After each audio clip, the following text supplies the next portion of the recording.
I'm going to ask you the lunch question. You can ask anybody to lunch in the world. They have to be alive today, but you're buying them lunch. Who are you going to take out to lunch and why? And where are you going to go and what are you going to feed them? That was one I was hoping you weren't going to ask. Because up until only a few weeks ago, I had an answer that was so solid, 100%. And it would have been a picnic somewhere out in a beautiful field somewhere with Jane Goodall, 100%. Like that was always my answer to that question. And I'm a little in flux right now. Did she pass away? She did. Yeah. Yeah. And she was still, when we talk about the passion and living in the essence, I talk about her in one of my new videos where I said, I admire that because that passion kept her going. She actually she was traveling something like 325 days out of the year, and she was on the road when she passed. She was still going because it was that important to her. And I just wanted to know, what was it like when people came against her so vehemently? Because she knew, as I know, the intelligence that is in nature, and people were refuting it at the time. So she really had an uphill climb and identify with that quite a bit. And so she has always been the one that I would answer with a question like that. And maybe I'm still searching for the new answer.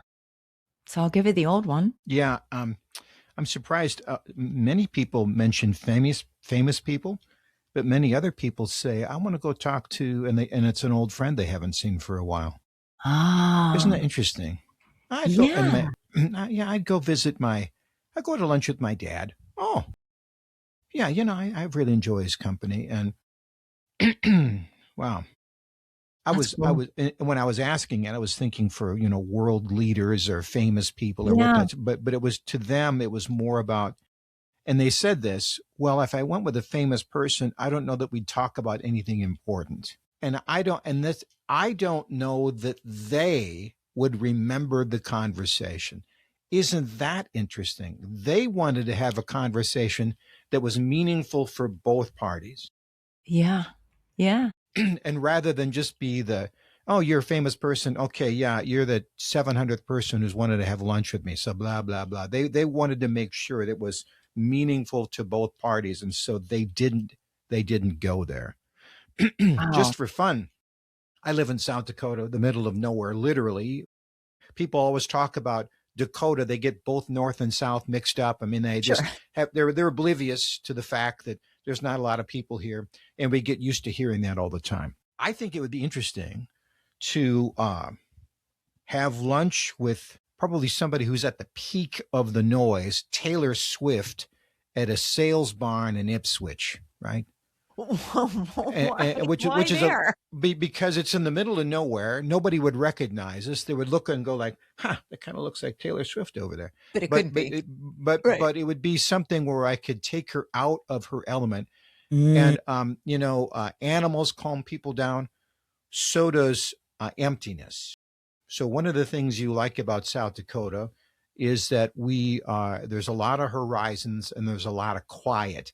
Yes. Especially when you go out in these small towns and your blood pressure drops. There are people, I'm told, who on the sly come here. They're famous people. They just have special handlers who go to little tiny small towns where they can just hang out with dudes and not have to worry be that guy with the mask on. Yeah. So I might talk to her and just say, what are you doing? Like, what is this? Are you liking this? Because this seems like a lot of noise. I don't know that I envy this at all, and I just wonder what she'd have to say. I think what it would be like. I think that's good. I think she's a nice person, but is really in a weird world, and I wonder if it's hard to stay nice in a weird world like that.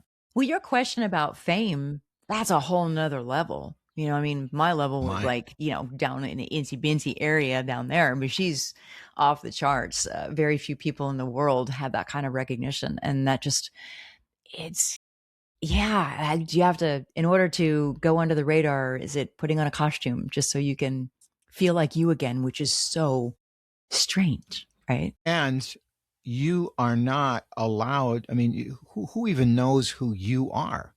They just Right. know who they think they know you are. Mm-hmm. And Yeah. the problem if you're Taylor Swift is that she's not an actress or an actor where she's portraying a different part. It's her, but people get to decide what they think that her is. And Yeah. the trouble is isn't if it's just what if it's just like a quarter of an 8 turn off, that is just enough dissonance to make you go, oh boy, that's hard. That is interesting.